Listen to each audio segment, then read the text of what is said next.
My name is Andrea Wallace. I'm the Vice President of Artistic Affairs, and I want to welcome everyone to our artist lecture, our visiting artist lecture. I also want to welcome our virtual participants watching tonight, as well as our Board of Trustees and National Council, and thank you for your support. Tonight we'll be hearing from artist Hugo McCloud, who is here in partnership with the Sean Kelly Gallery. But before we begin, if everyone could silence their cell phones. And for our land acknowledgement, Anderson Ranch acknowledges that our campus resides on the traditional ancestral territory of the people who call the Roaring Fork Valley home and beyond home for over 800 years. Through our mission to promote a wide range of arts, cultures, and voices, we commit to partner with and honor the indigenous ancestors and residents of this sacred land where we work, learn, and create. Hugo McCloud is one of the most prolific artists working today. In a career that has now spanned more than 15, 20 years, he is self-taught with a background in industrial design. He has gravitated toward materials that could be considered abject, including roofing materials, solder, and single-use plastic bags. Drawing inspiration from the rawness of the urban landscape, he creates rich, large-scale abstract paintings by fusing unconventional industrial materials with traditional pigment and woodblock printing techniques. His recent figurative work touches on notions of class, particularly through the use of his plastic bags. His investigation into plastic began while traveling in India and seeing multicolored polypropylene plastic sacks everywhere. He's been the subject of solo exhibitions at the Aldrich Contemporary Art Museum in Richfield, Connecticut, the Arts Club in London, Fondazione 107 in Turin, Italy. He's also been featured in group exhibitions at the Virginia Museum of Contemporary Art, the Studio Museum in Harlem, and the Drawing Center in New York. His work is in the collections of the National Museum of African American History and Culture and in Washington, D.C., and the North Carolina Museum of Art, the Detroit Institute of Arts. The list goes on. Please welcome Hugo McCloud. Thank you. So we're going to do this more as a conversation than a lecture. Thank you. And and we're really excited for you to be here. But I thought we could start with talking a little bit about your background in industrial design and how it influenced your work as an artist. Well, my background, I come from an artistic family. My father was a sculptor, worked mostly with plaster of Paris and marble wood. My mother is an interior designer and landscape designer, so I kind of grew up in the arts and was forced into that space as a kid. Wasn't allowed video games and TV, so my natural move was into sports, and I played sports most of my time. And then when I went off to school, but I always made stuff. I always made stuff in the, my mom put me in the garage and gave me tools and said, go build something. But then when I went to college, my mother had a store, and she had an exterior design store, and she sold water features out of there, like the ones with like the copper basins and like fountains. And I came home one summer from college, and I somehow told her that I could make those, and I had no idea how to do welding, woodwork, metalwork, any of that stuff. But she bought me a couple tools, a metal brake, and soldering irons and stuff, and I went to a couple courses. I went to Los Angeles and did a patina course and did something else over the summer, and basically spent that whole summer trying to make a copper trough that didn't leak water, but I was completely, and then learned how to cut stone and all this stuff to make these fountains, and I was completely sold on that. Went off back to college, called her up 2 months later and told her that I wanted to come home. So that was like the start of really me getting into design and fabrication. And from there, I was fully committed to the process of design and fabrication. I attempted to go back to college, attempted to go to CCA, and was told and this was after I was already like selling some stuff in the design center, but was told like you should go back to junior college and then come back here. And I'll never forget that day, because it was like the day that I said, I'm going to do this regardless. And I spent my nights in the bookstore, Barnes and Noble. This is like I don't know, not say pre-internet, but Close. yeah. Spent my design in Barnes and Noble looking at design books and drawing, and then I spent my days trying to learn how to fabricate. And then that really went down the rope of design and progressed quite a bit pretty quickly, where I was working with architects and designers on a lot of projects. And but it got to the point that, I don't know if anybody's ever done design, but like, you design a project with a client and you're not, as a designer or an installer, you're not installing for 6 months or a year down the line. So you kind of really lose excitement, you lose a lot of different things, and as well, like with design, once you sign off on something, it's pretty much what it is. And I had friends that were fine artists, and I wanted to figure out what my material and what my language was, because I knew it wasn't painting with a brush traditionally, but I was doing all the fabrication, and I was doing all the patina work. And I traveled with 3 of my friends to South Africa for the first time, my first real international trip. And we spent time doing a project in Soweto. And that was your catalyst. And that, Transition. seeing just the first time I actually went there and seeing the shanty houses and seeing basically the sides of the houses, the sides of the shanties, which is just basically just discarded materials that created a shelter, created a wall.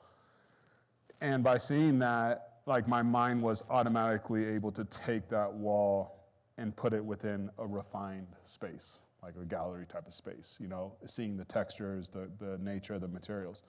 And having done the patina work and having so many mistakes with, I don't know if anybody's done metal fabrication, but once you put a piece of metal through a break and bend it, you're not really gonna get that out. So I had so much discarded metal, but it immediately clicked, and that's what started. And I moved to South Africa, just came home, saved up a bunch of money, moved to South Africa, and somehow convinced this gallery there to give me a studio space. I don't know how that happened, but they gave me this back space, sourced all this material, and that's where I started to do the metal paintings.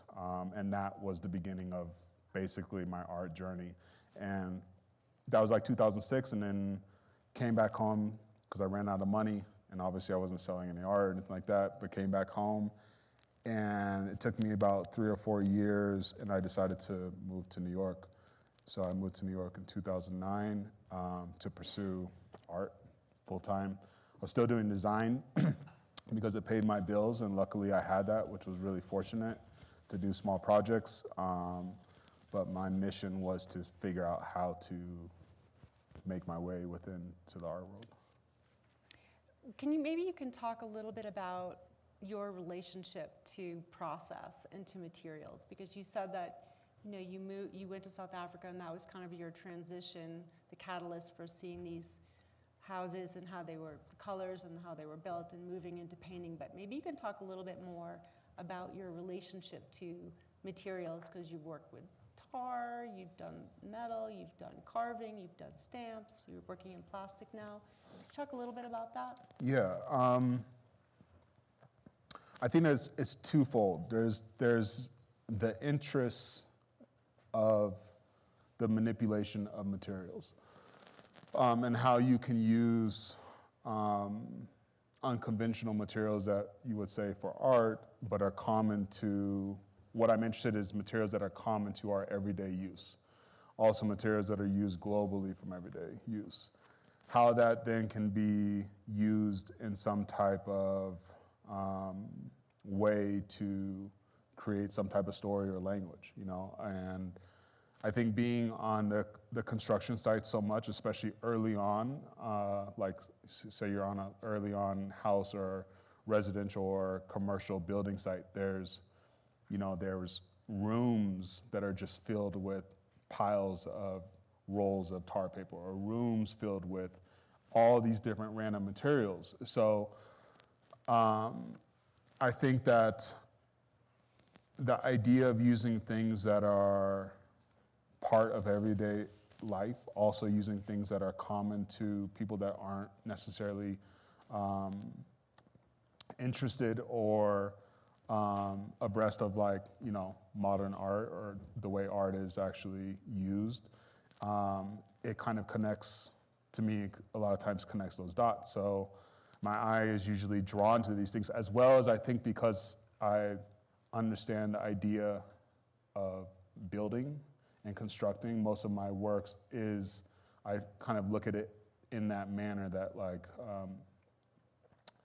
I'm building. So even like the plastic work or the stamp paintings or the metal paintings, the first part of it is going into design, because it's cutting materials, shapes, sizes, you know, it's all goes into calculations and measurements, and then I'm putting it together to then abstract from it. Well, maybe that's a way, kind of a way to talk about. I feel like there's a lot of artists now that are not as interested in the hands-on approach to the materiality. And maybe, I think there's a slide here too where there's an image of you where you travel to the Philippines to actually sort of participate in the process of production, or see what's happening in the process of production. So maybe you could talk a little bit about your relationship to that, to the materials, and the importance of you having that hands-on process. Yeah. So like when I separated from design, I guess you would say, I really looked at art as being kind of this space that not until I either give it to the gallery or let it out of my studio or say that it's done, it always has the room for change, which was also something, the main thing that I was interested in from the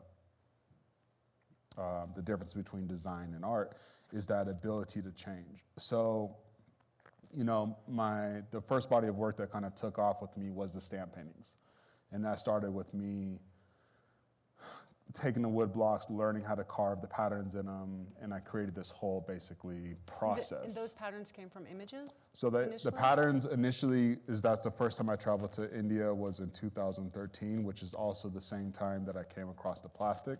But in 2013, I went to India I found the material because my landlord, I've always said this story, my landlord redid my roof in Brooklyn. He left a roll of tar paper up there and a can of the silver paint. So anybody that knows, like, New York roofs, they're all silver. I guess in theory I stole that material and brought it into my studio. But what was really interesting about it is because the roof was redone, and I remember being on top of the roof, and it was freshly silver, but I guess it was summer, but it was taking like the embossment from my shoes or from whatever I had there. And I was like, oh, this is actually a really interesting material. The contrast between, especially when you dug through the silver, it was the tar black. So like this contrast of colors, and then you're thinking about when you're on a train, you're thinking about the graffiti, you're thinking about the colors that then tie into that visual. So I brought it down and I started playing with the materials and seeing that, oh, this material's a canvas, but it's also malleable and I can impress in it. So then I was, because the metal paintings, I was using patterns of metal, perforated metals to emboss inside of it. Then I was using pipes to kind of create impressions. And then from there, I was like, oh, no, I want to do something that's more repetition, because something about repetition was the idea of repetition, which now I'm doing ceramics and too. It's like, it's just this continuous space of doing one thing over and over again, which has been a lot of language of my work, was interested in me. So somehow that went down a rabbit hole of block printing, because Indian traditional block printing, why I was so fascinated about it was because of the idea of, which was the book that I was mostly reading then, was Wabi Sabi, of this idea of perfection within imperfection, an idea of, you know, how even like a razor, as sharp as it is, if you used a magnifying glass, you would see divots in it. So there's, you know, the idea of being comfortable within the imperfection, and the block printing process to me was so amazing because it was the hand putting it into this material, putting it in position, stamping it, and then depending upon how hard he hit it with his hand, it would take on more or less ink. And so when you look at textiles that is made doing block printing, it's perfect, but it's perfect because it's actually imperfect. You know, some of the blocks have more ink in it, or it's offline a little bit. To me, that's really beautiful. So it made me go down the rabbit hole of doing block printing, which brought me to India. And what was your question? Well, actually, I have another question. Oh, so wait, no, the block printing thing. So just a long story short, so I did the block printing, and that's the body of work that took off. Okay. I was carving the wood blocks for and so one block would only last 1 or 2 paintings. It got to the point that I was no longer able to carve the blocks. So And you carved how many? Well, that point in time, like I had carved, I don't know, like every week I had to carve a new one. But it got to the point where I didn't have time, because this is the way the art world works too, and especially in that time where it's just like, you know, like produce, you know, and whatever, the nonsense part of the art world. And it got to the point where I was sending my patterns to my friend who had a laser cutter. Oh. The patterns, though, were all taken from the discarded furniture in Brooklyn that was left out on the street, because I needed to find something that was relative to me, not just stealing patterns. So it would be, all my work has to do with value. So this is the picture of when I'm like, you know what? I'm no longer going to give the wood blocks to my friend to carve. So I went to the Philippines for 3 months, because yes, the idea of hands-on process is important to me, and sticking with the process as an artist, not just handing it off to somebody else and then telling somebody what to do and do it. So we carved 420 something blocks. So instead of one block with my old paintings being repetitious through the painting, each painting was 200 and something blocks, which would then create an image. So we hand carved these blocks by hand, and I really wanted to deal with the process of me and the 3 guys, and I was in a small village in Bataan. Me and the 3 guys or 4 guys, I forget exactly how many it was, we could only carve, you know, 13 or 12 or 13 blocks a day. That was it. Like, there was no ability to speed it up. But I was always interested in that process, because when you look at old crafts and like old craftsmen and masters at crafts, they have the ability to stick with one thing and just go through that process of what it is. And not be distracted and not give it off to somebody. So that's my interest in process. So I like to, for some reason, I'm interested in the dedication of time, because I also think, like, within that, even me carving that and not giving it to a machine, if I'm tired or distracted, I may hit the chisel wrong and a part of it breaks off. But to me, like, those are all the things that make art to me, not the perfection of it, like those little mistakes, and allowing those mistakes to be part of the process.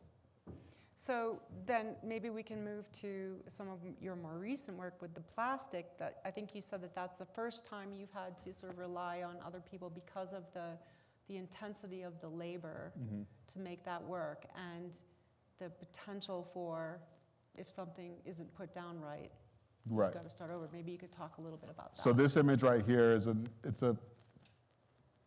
think that was our Art Basel last year, but this is all single-use plastic.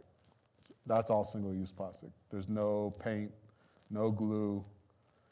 I created a process. When I was in India in 2013, I saw these polyethylene bags, which I think you guys saw, like that stack of those bags in more of like a garbage site. So when I was in the Philippines, I saw these bags originally in India, and when I got them in India, I then started to see them on all my travels. And I also started to see kind of the relationship of those bags.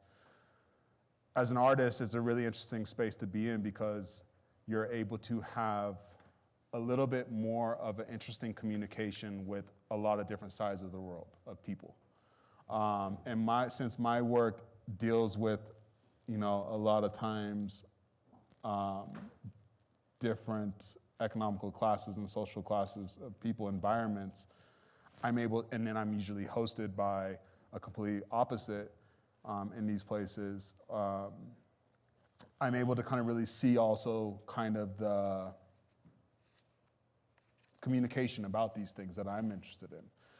So I first saw those bags in India in 2013. I brought them home, and that's what started the plastic journey. So in 2013, but it took 5 or 6 years for me to figure out the technical details of, because I wanted to see what were the possibilities of just the plastic, not using glue. How can I basically fuse, because I was a welder at the time too, so it was like my idea was like, how can I fuse these different colors of plastic together without using glue? And I went down the rabbit hole of heating up pieces of metal and what's the right temperature and trying to basically just touch them enough so that it just fused together.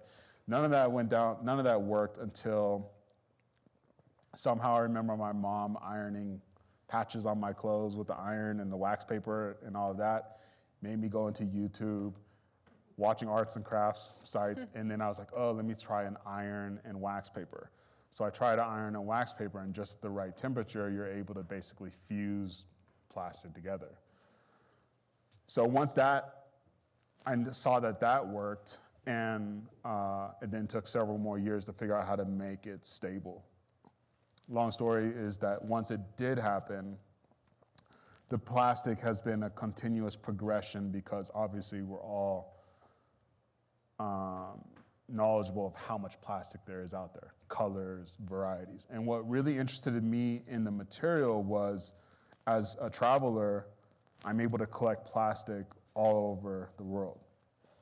And plastic bags usually are tagged by the store, the vendor. So I thought it was a really interesting way to use, to also then bring these conversations of people together, because I could use a bag from South Korea, from 7-Eleven, and if I used it on an image of something that had to do with somewhere else, just that basically address was 7-Eleven, if somebody from South Korea saw it, but it was a piece that had to do with like when I was living in Mexico, then now you're bringing these kind of like I'm automatically pulling you in, because now you have this remembrance of 7-Eleven where you used to be.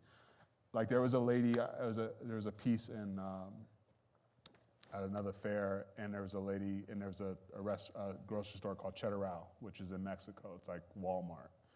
And she saw that, and immediately she was connected into the piece. The piece had no conversation about Mexico, but like she was then gravitated towards connection. giving the piece time to like see what it was about.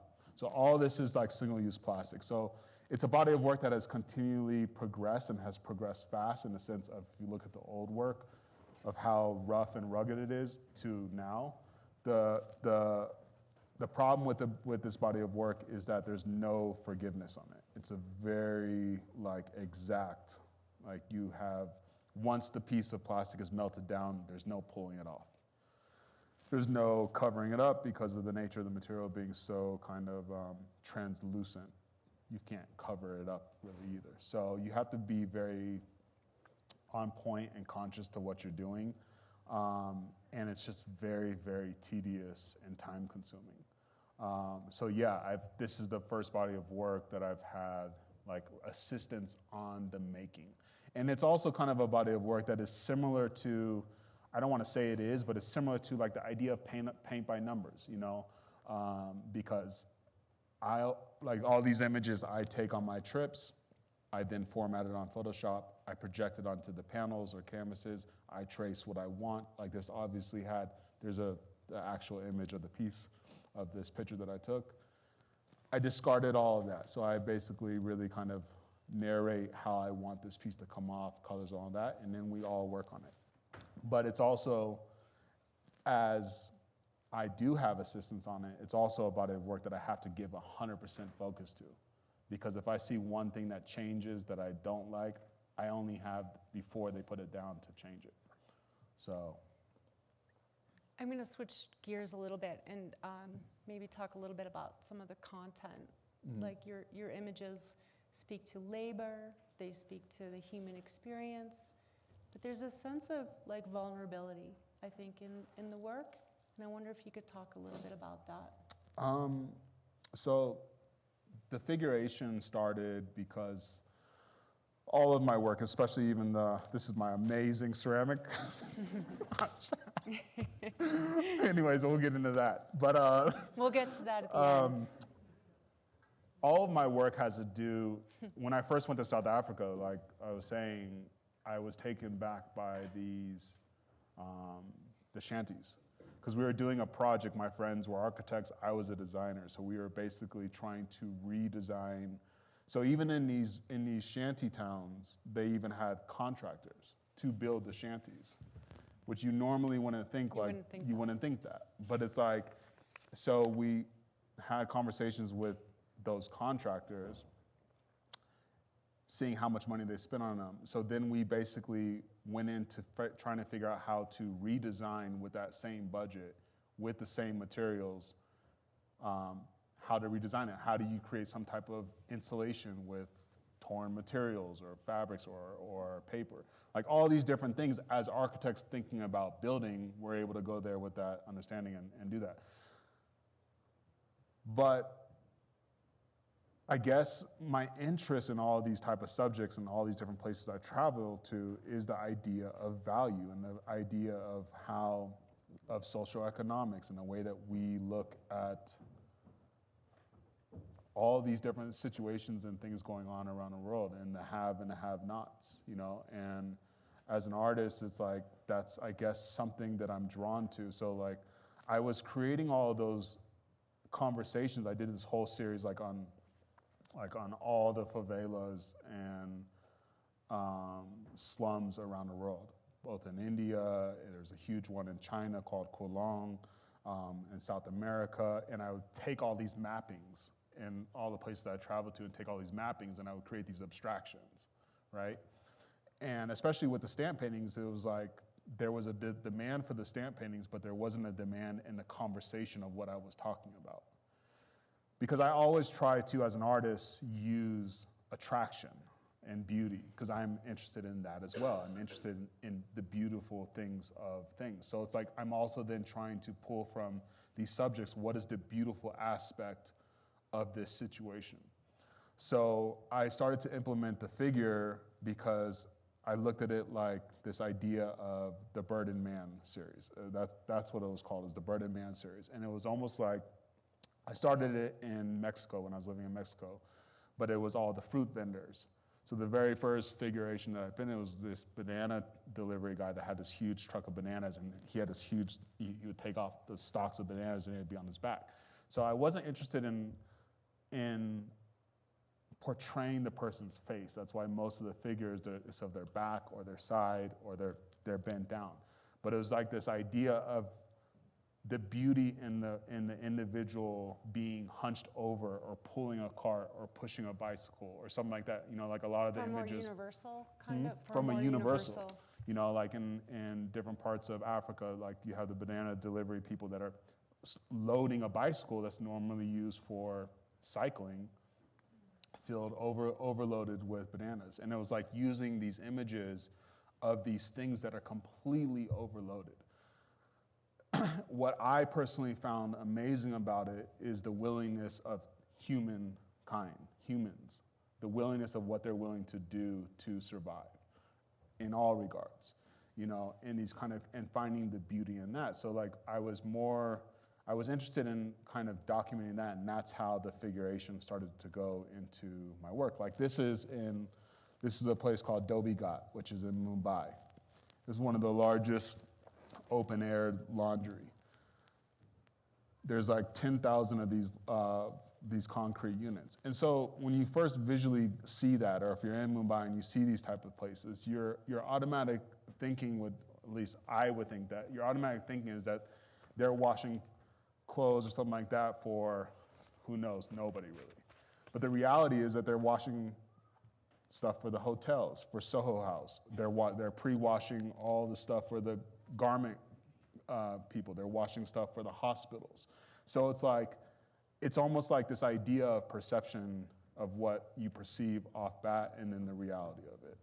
This is as well as how my eye goes from the figuration, this is an overlapping of the topography of how they hang all their clothes with all the ropes. So it's like my eye always goes from figuration and then also into a space of how can I take that and abstract from Is it about adding more narrative too by adding the figures?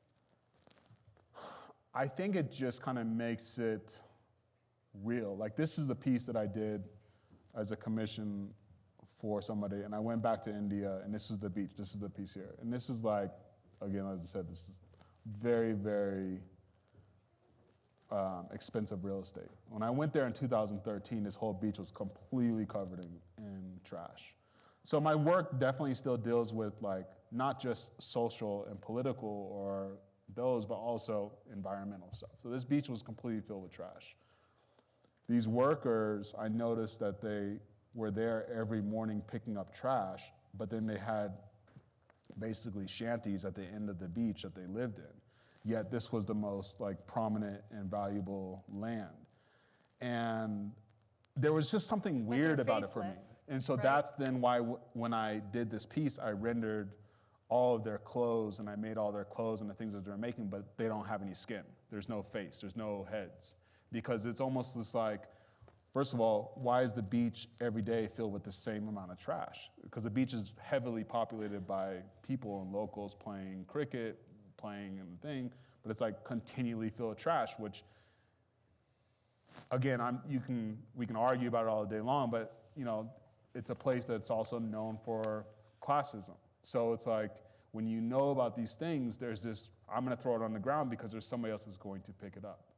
As an artist and as a human, there's something that just doesn't register like that with me. And I think it comes just from a space that like, I personally feel, especially with everything that's going on, it is, I think it's very important, this is a question you asked me earlier, I think it's very important to continue as an artist. But I also don't think that with everything that's going on, that it's the most important thing that's happening. So I think you have to find real value and be humble with the space that you're in to have that privilege to make, because this is as well the majority of the world. That's, you know, if you travel, this is What's really happening all over the place. So I'm trying to basically pull from those and and then by creating something that is hopefully interesting enough, it sparks the conversation within other people, you know, that you can have. And maybe or maybe not, that sparks some level of change or compromise, I don't know. I'm going to ask one more question and then open it up. And so you're here at the ranch, you're working in ceramics, and maybe you could talk a little bit It's about... working me, but... Yeah, a little bit about trying something new and maybe that space of like success and failure and embracing that. Yeah. You said building about your vase building and collapse. Or Right. something. So like ceramics has been something that I've been interested in a long time. When I was living in Mexico, I went to all like the ceramic, the local and like old family ceramic studios in like Oaxaca, the ones that do all real traditional pottery. It's just something I've been interested in. And then as well, like a section of my work is the floral work, which has always been part of my work in these vases and vases. So there's something really interesting to me about the idea of ceramics and this material that is similar, I would say, in the sense of plastic, where it's has this mobility, but then once it becomes solid, it's fixed, right? And it's there. But at the same time, it has some level of this forgiveness to it. So it's something that was very interesting. I'm still interested in it, but but it's something that like I'm interested in because, and what it's teaching me is this. I've only been here 3 days, and it's already taught me a lot. It's teaching me again, it's an interesting thing because it's like being here and solely working on ceramics, I don't have anything else as a distraction.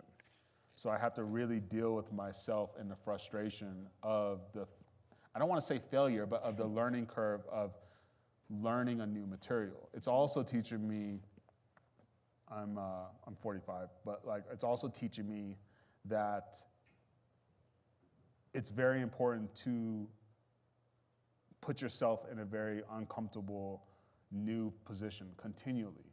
And that's also been like why my work has always jumped to different materials throughout stuff like that, because there's something about the unknown that I'm interested in. But it's as you get older, it's also makes you be like, well, why am I doing this? Like, well, I don't need to do this. You know, I get somebody else to make it or something like that. But it's like it's such an interesting practice to do it. And that quote that I said that I told somebody, it was like finding it was something to do with like finding peace, something like that within a collapse. Because as I'm building these things, I'm trying to get bigger, but it's like every time I attempt to get bigger, it's just falling in on me. And then it's like, well, maybe that as well needs to be part of the conversation within these vessels that I'm creating. And I'm really interested in the idea of the coil because it's kind of like, again, this building block where I have to build up. And I've been presented with other easier ideas to catch things, but there's something that's like, I want to figure out how can I continually build up and create structure and soundness. And I also think it ties into, if you saw like some of the works that I did that deals with the repetition of the strips and all of that. So, and the irregularness of those coils of how they're not straight. So I'm here, I'm committed. Well, we're glad you're here. We're glad and you're trying to committed. figure it out. But, Thank you. Yeah. We're going to open it up to some questions.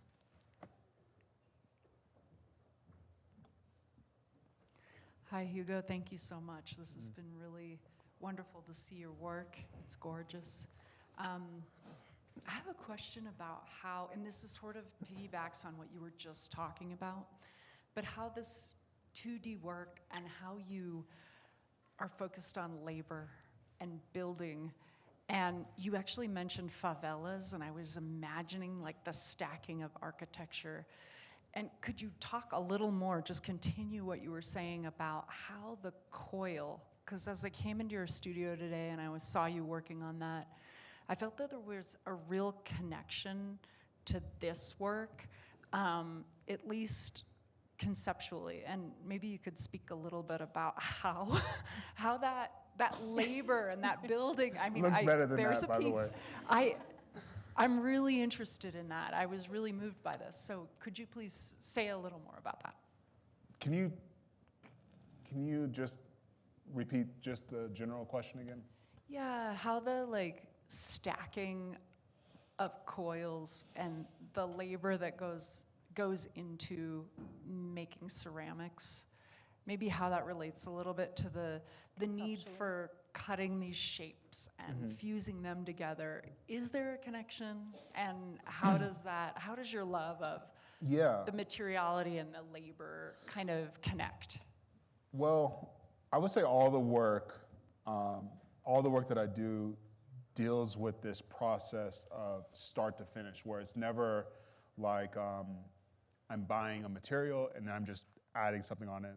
Everything I have to do, everything I make starts with even the metal paintings. I buy sheets of metal, I put breaks in it the way I want to, that seam is all soldered. So then it's like the question of like, the way that these, hopefully this answers your question, but the way that these came about, they were like strip paintings.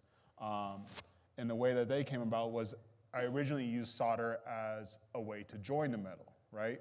But then I'm making art, so now it's like, okay, I understand this material, now I want to use the solder as an actual element instead of just being something that connects the materials together. So the solder lines became very visible and thick, and I almost kept part of the tri-bar visible so that you would see that it was actually a tri-bar material. But all of it goes through these steps in the sense of like, I can't start stamping this painting until I put the tar, then the liquid tar, then the aluminum foil, then start doing the underpainting, then carve the block, then, you know, the stamping is basically the icing on the cake and then it's done.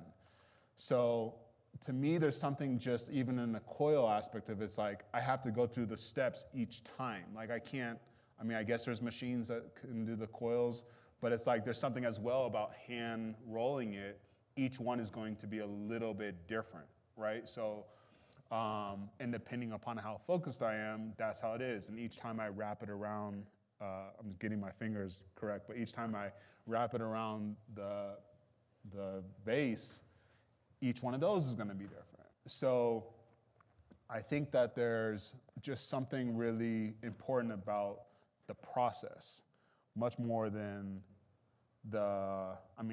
we're all trying to get to like an end result, but I think there's something really valuable about process continually as a creator. Because I think like every time I wrap that coil around, and I think frustration is actually a really great tool, because you could use frustration to, one, eliminate ideas that you think are going to speed up the process and be like, well, I can't do that, I can't do that. And you can go through that process of elimination.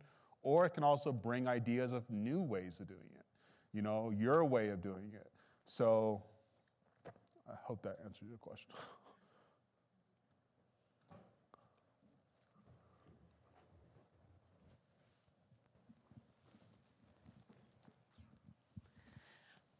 Thank you, Andrea and Hugo. As a follow-up to Liz's question, as far as working with ceramics, I really understand the way you're describing building your art. And I think that ceramics is perfect for you to build, okay? But I want to kind of get into some of the conceptual notions. Are you interested in some of the history of coil building and the shapes that come from your Mexican experience or your cultural experiences in your travel? Yeah, for sure, I am. I am interested in that 100%, but I'll relate it back to the stamp paintings. At first, I found the material on the roof.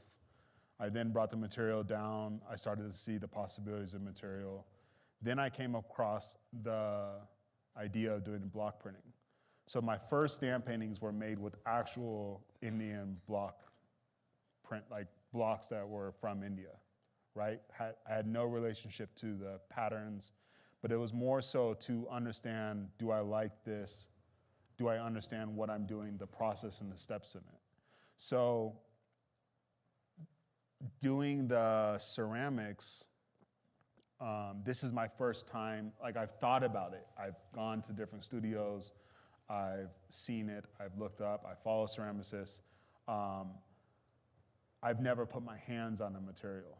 So I think that for me as an artist, I, one, have to put my hands on a material enough where it's like, I know that I'm going to dedicate myself to this idea. Because it's not a matter of being excited. It's a matter of being like, okay, this is what I'm signing up for. And what I'm signing up for is, like my art practice, a journey until it's either over or to the end, right, of this idea. So once I come to that conclusion, that's when it's like the same as a lot of the flower stuff that I do. The flower stuff, at first it was more related to what I saw and my mother who does a lot of stuff with flowers. Then when I started painting flowers, it then made me go into the history of painting and the history of painting flowers and that style, and then certain family history. So I guess what I'm saying is, like, me as a creative, I guess I need to understand the beginning aspects of the materials and what's out there. And I know, like, being here for 2 weeks, it's like, that's why I'm actually kind of disciplining myself to just stay with the coil.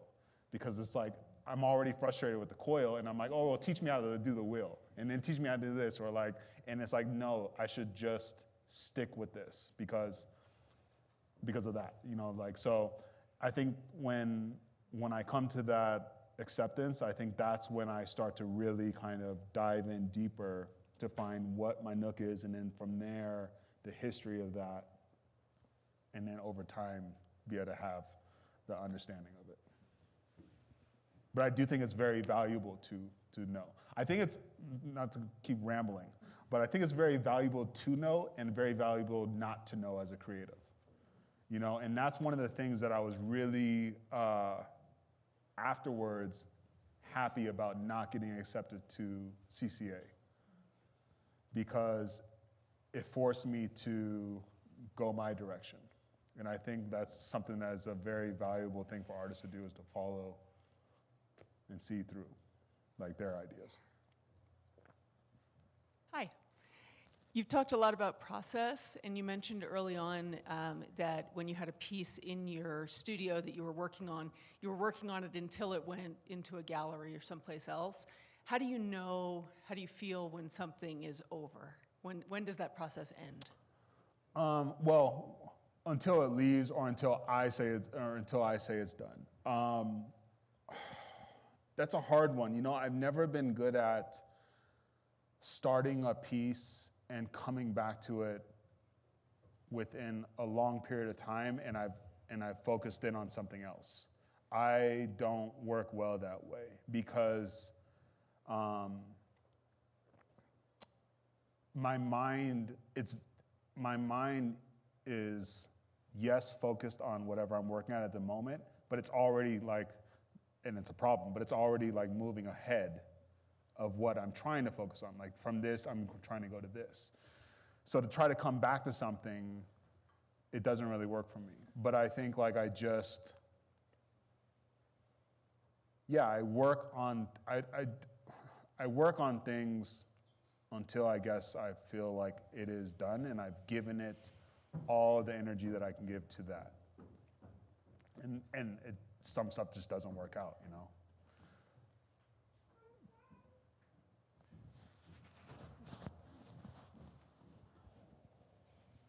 Hi. I'm curious about, I guess it's also about process. How, when you're composing these pieces, how much of it do you already know, like, as you're drafting or designing, and how much of it is developed, like, as you're in the process of making? So, with the stamp paintings, I come at them, I usually have several paintings going on, because the stamp paintings I work on the floor, and the material, I'm painting on them. So the material, that process is painting, drying, sanding, taking away, covering up the whole thing, painting another one, until I feel like the painting part of it is done and ready to stamp.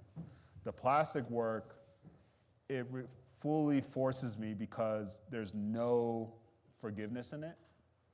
And if it's a large scale piece, so I'm on my travels, I'll look at my photos, I'll edit down the photos, I'll pick the ones I want. From there, I have to really think about, especially now where I'm at with the plastic work, like this one. The image, none of the colors of the clothes were there. There was also other shadows, different things. So I have to think about, like, what do I want to be translated in this work?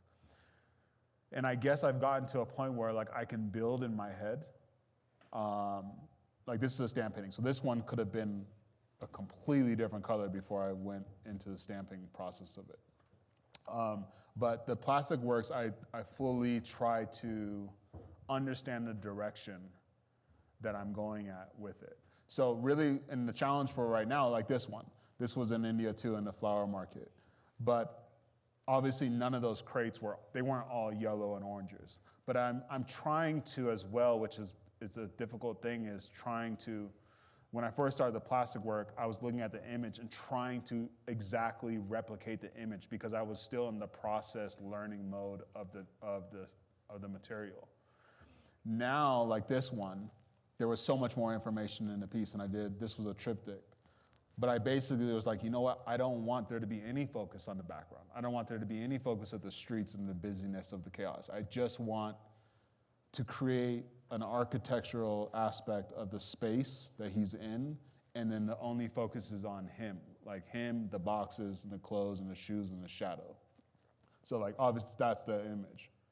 So before I would have went into the whole thing, and I think that comes from, one, being exhausted of your own work and, like, trying to go a different direction, but two, also kind of like, oh, I went that direction, what if I switch over to this direction? Or being influenced by something you see, or seeing another artist's work and being like, oh, I like that idea of like monotone and what if I was to do that. So, but a lot of it is like, I mean, as I'm doing the coils, I'm thinking, you know, like I'm continually, that's a problem with artists, is like to remove yourself is a very difficult thing from your work. I think we'll do one more question. Barry.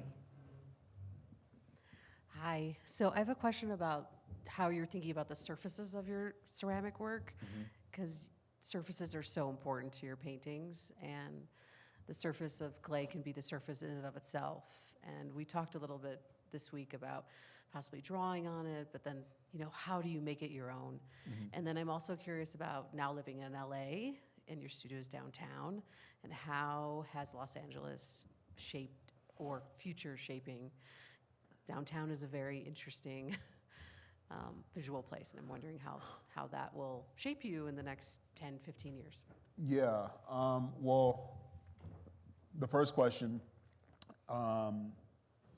there's something about the architecture of the coils I really like, and there's something also about the idea of them being completely irregular, especially as the containers start to collapse, I like. I also think there's a really interesting aspect of the hand, which creates these impressions.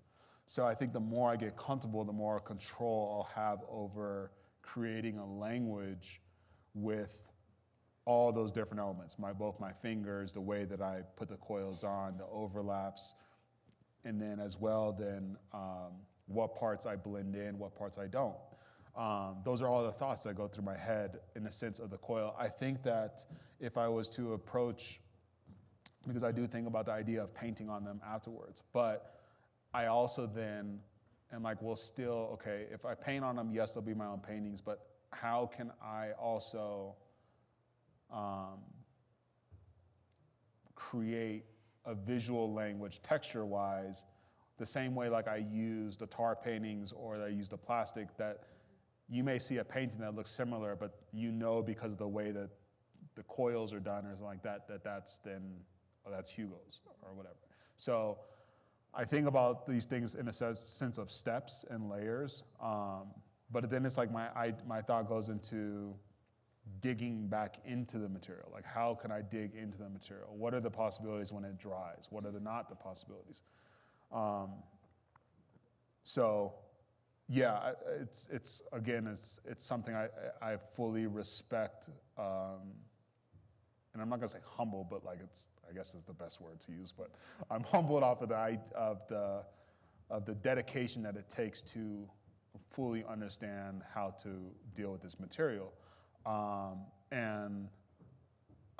So yeah, I'm willing to give it time. So let's look at in a year or so from now. But outside of that, being in LA, I'm not going to be there long. But you know, I was in Oakland for 11 years, West Oakland, very kind of like same industrial type of neighborhood. I was in Brooklyn, in Bushwick for 11 years, when it was Bushwick before it's become what it is now. And then from there, I was living in the jungle, like in nature. You know, it's interesting because I think that you'll always feed off of your environment as a creative. To me, like the visuals, the colors, the aggressiveness, all these type of things, you're taking it in. And I think even like as I'm painting flowers, you know, I've never looked at painting flowers as just like, oh, I'm painting flowers. Like I'm painting flowers, but I'm also taking in listening to BBC News and like whatever's happening in the world and my travels and trips, you know, and that information. So I think like your hand and your eyes as artists and as creatives create a language that you're not even probably aware of because of your stress level, your frustration. Like I'm never painting flowers in the field and just like, oh, great, you know? So it's like, I think that all that stuff really kind of takes part. So yeah, I'm probably feeding off of Los Angeles in this moment, you know, Skid Row. So, yeah. Did I answer all three? Did I answer all your questions? Okay. Thank you, Hugo. Thank you.